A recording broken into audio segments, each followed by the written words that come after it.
आम्हाला आजोबाला दुसरं कोण बोलायला बिलकुल आवडत नाही. त्याला खूप प्रेम करत होतो. आम्ही लांब गेलो आणि नंतर जेव्हा भैया 2014 नंतर जेव्हा तो मंत्री झाला तर सर्वात जास्त आनंद त्यांना झाला.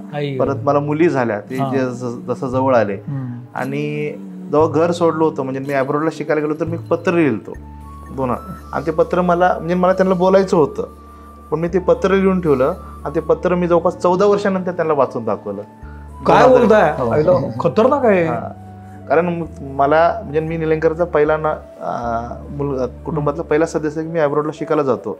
आणि सर्वात जास्त कौतुक तुम्हाला, कारण आजोबा खूप उच्च शिक्षित होते. म्हणजे ग्रॅज्युएशन म्हणा, BLLB, राज्यशास्त्रात MA करणारे, PhD होल्डर, ते सर्व सॉलिड आहे. तुम्ही एक पत्र 14 वर्षानंतर वाचून दाखवलं. आजोबांना ठेवलं होतं आणि आजोबाला परत घरातून बाहेर गेले 14 वर्षानंतर त्यांना बसवून द्या. आणि आजोबा याच्यासोबत गप्पा मारायचे पूर्ण वेळ, यांच्यासोबत बोलायचे, हे करायचे.